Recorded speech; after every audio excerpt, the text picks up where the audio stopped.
Oh, there it is. Attila!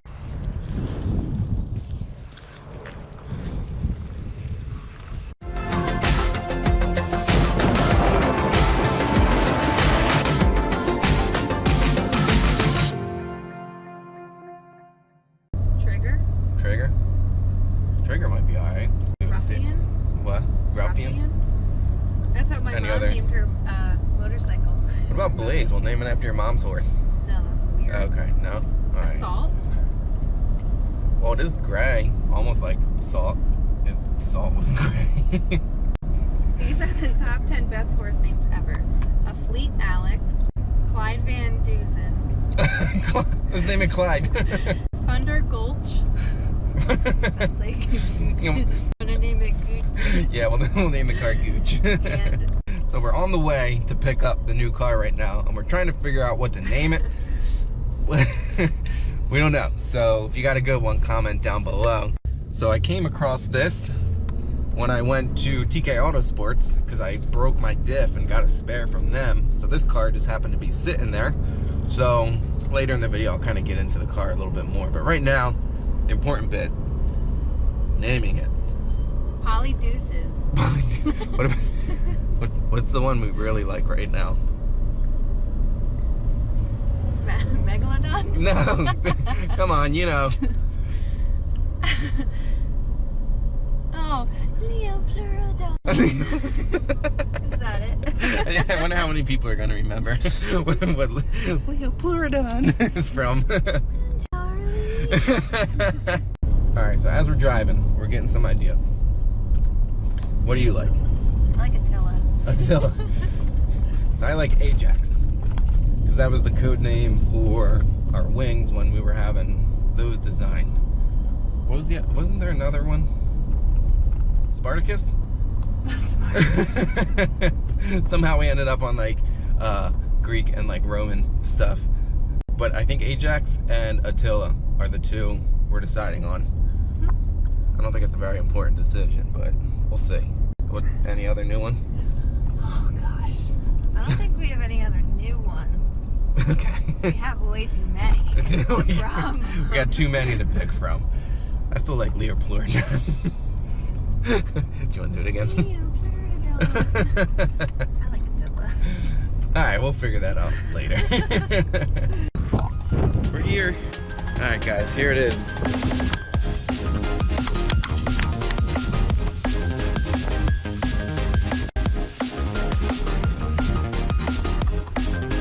And the reason it's a deal is because of this little mess right here. Alright, let's go get TJ and get this thing loaded up. Alright, maiden voyage in this thing. Just kidding, I actually came and test drove it over the weekend.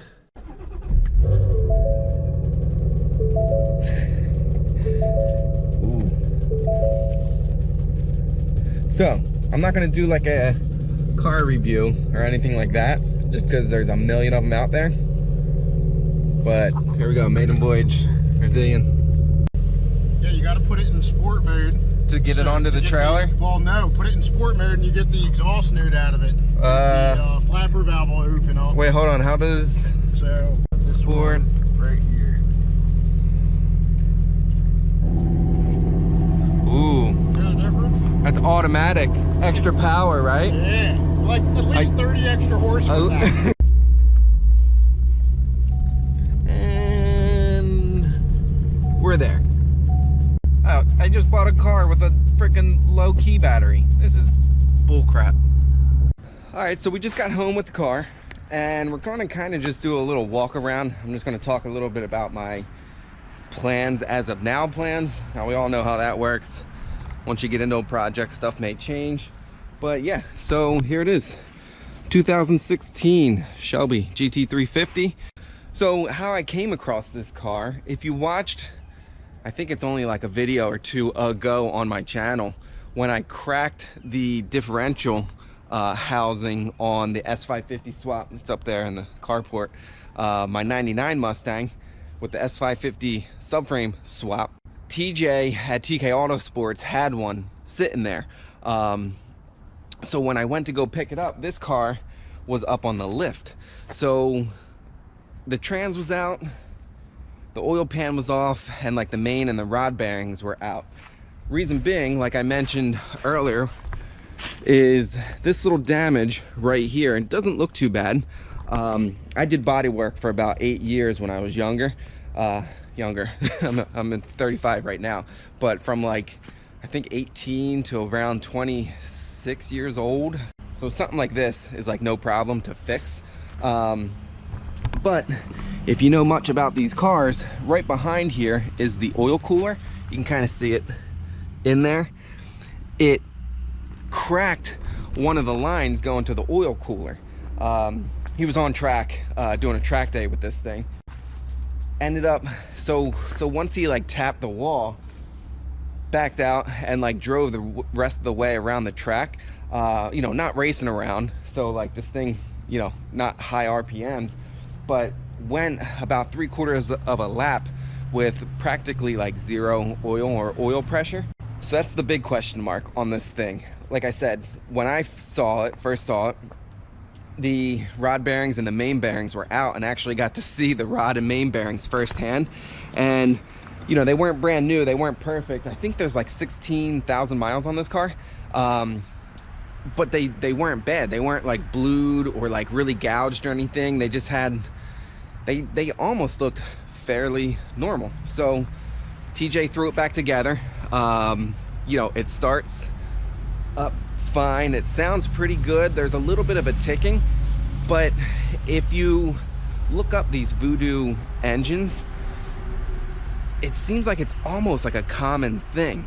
But having said all of that, the engine is questionable, but the price I'm getting the car for, or I got the car for, reflects that. I hope that all makes sense. So after this little incident, fortunately, the previous owner of this car had track day insurance. So this thing got written for a new engine, which was the big one, you know, oil cooler, and then obviously labor for all of that. It got written for, I think I already popped this. Let's get this open. It's so weird having a car with a hood prop. My car hasn't had one for about 10 years. But, so as you can see, like the headlight is cracked right here. This whole radiator support, this little crack right here. There's a few tabs and brackets and stuff under here.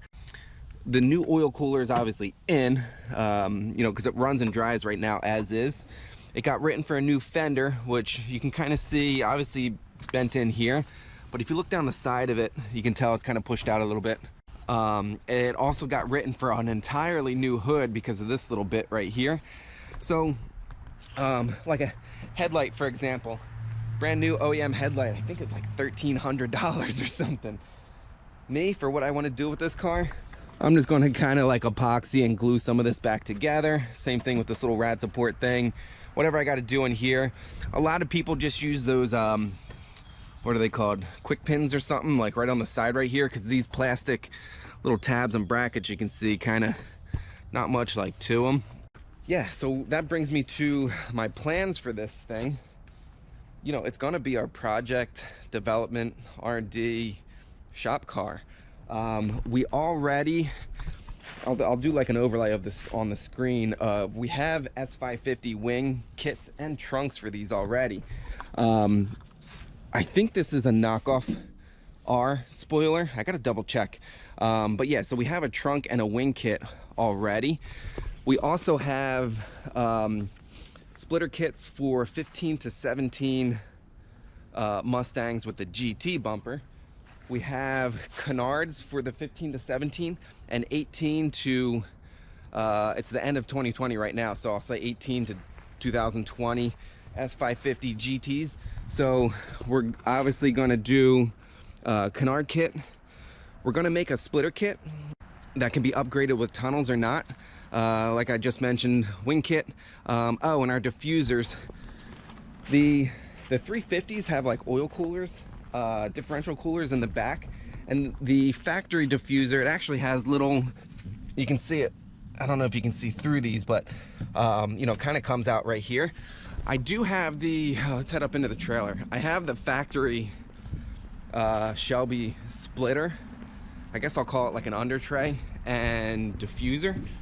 So here's the lip. Let's see. Let's kind of lay this stuff out. So there's the, I guess I'll call it the under tray. And what's kind of neat is, like, you can see it actually has little built-in splitter tunnels, which is kind of cool. Obviously ours are going to be much more aggressive.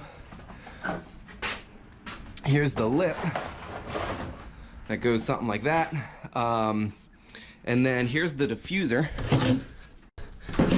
which, as you can see, so this is the top, so this is the underside, and you can see those two little inlets right there, which come out of these vents right here. So putting one of our diffusers on a 350 might actually be a little bit tricky. I might have to make some supplemental ducts or something to make a kit. For those of you who are kind of new to the channel, you might not really know what we do or specialize in, but basically composites and aerodynamics at a much more performance oriented level.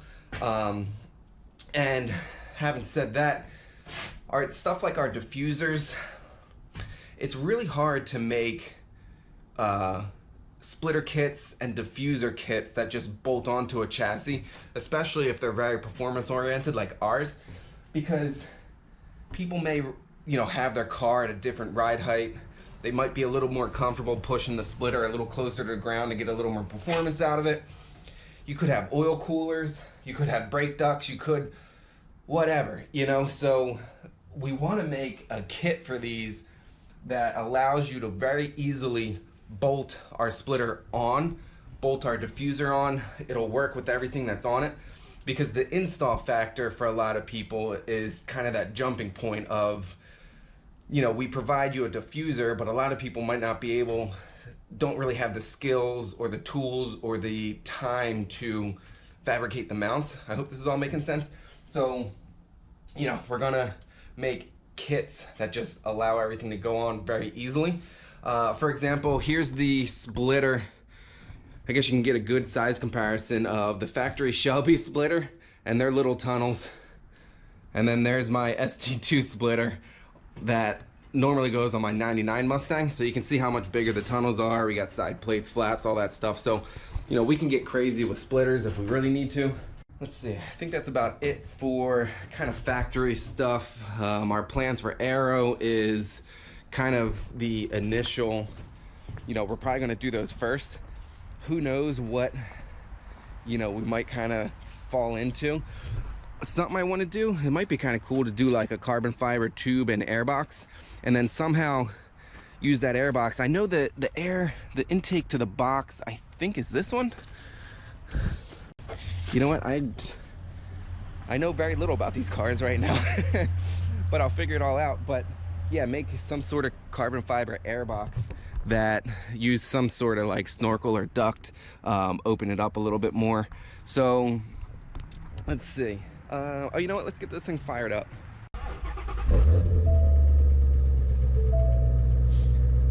All right, so I don't have my microphone on this camera right now. My cat thought it was a toy and ripped it off and lost it. I think you can, I don't know if you're going to be able to hear it. It's so faint, the little ticking. You can hear the valve. I believe it's like valve train ticking or something.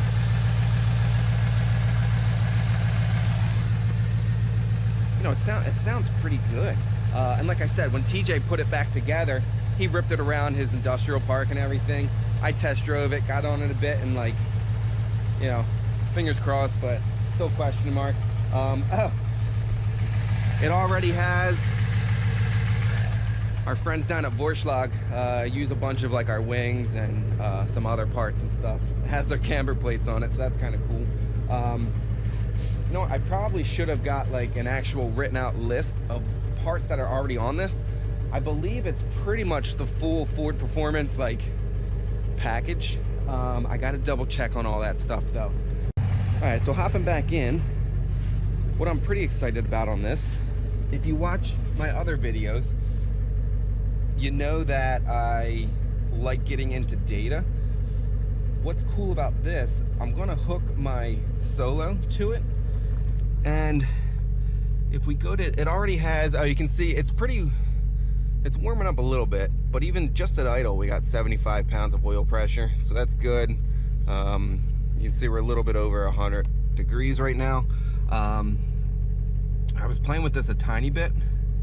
Look, it gives you your air, fuel, axle oil, cylinder head temp, inlet air temp, engine oil temp. So when I hook my Solo DL to the OBD2 port, it'll log all that stuff for me. The car already gives you all that, which is neat, because my 99 Mustang, it gives me, I think, inlet air temp and like 1 or 2 other things, and that's about it. So that'll be neat, getting all of that.